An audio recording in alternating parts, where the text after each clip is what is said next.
Choose subject of mutual interest. And here we are again at one of your charming at-homes, and I, as usual, am the only guest. It is delightful of you to select for my visits those evenings where there is no possibility of our being interrupted while discussing our favorite topic. If I were not at home on these occasions, we should have very little opportunity to talk about the subjects in which we are mutually interested. It is decidedly paradoxical, is it not, to be at home under the circumstances? It is, to say the least, decidedly pleasant. For otherwise how should you be able to teach me that delightful art, the art of conversation? I'm just selfish enough to exult in my being the only diplomat at your salons. What is that line about conversations being like an orchestra, where all the instruments should bear a part, but where none should play together? To my thinking, conversation is most delightful when it is most unlike an orchestra. For my part, I prefer those charming duos where the sweet voice of the soprano rises far above the organ's swell. Conversation is more often like an orchestra where all the instruments play together, and where no particular one can be heard. I see that a conversation in which many take part is not to your liking. As in music, so with my friends, I prefer to follow the individual, to come into harmony with his thoughts and feelings.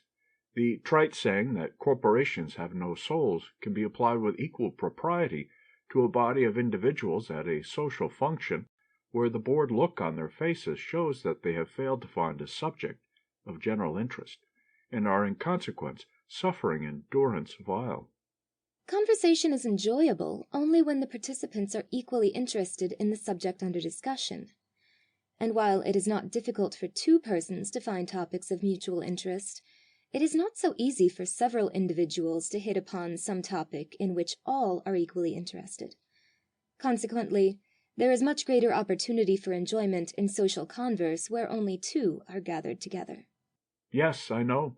No matter how apparently dry a subject is to me, it might be of keen interest to someone else. Certainly.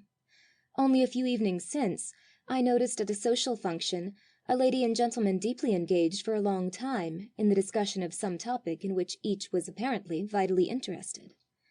I learned afterwards that the gentleman was the editor-in-chief of a new dictionary recently compiled, and that the lady was the teacher of English in a college. They were discussing the relative merits of the diacritical markings of the Century, Standard, and International dictionaries, compared with those of Old Webster.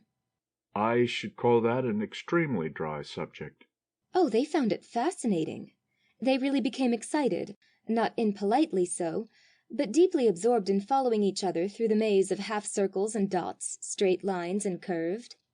That is why people whom we meet, polite and kindly people, try to draw us out, to find what we are interested in, so as not to hinge the conversation on politics when it should be on potatoes or on poetry. The whole secret of pleasant social converse lies in the participants finding subjects of mutual interest. Why, I have heard two persons discuss by the hour the feasibility of raising ducks as a means of livelihood. Others that of manufacturing a washing machine that would wash and boil clothing at the same time. So you see, it doesn't matter whether the topic is politics or poetry, the latest work in science or in fiction, whether it is music or painting. The main point is that the subject shall be of mutual interest to those discussing it. Then we may add another rule to our list, golden rule number 7, choose subjects of mutual interest.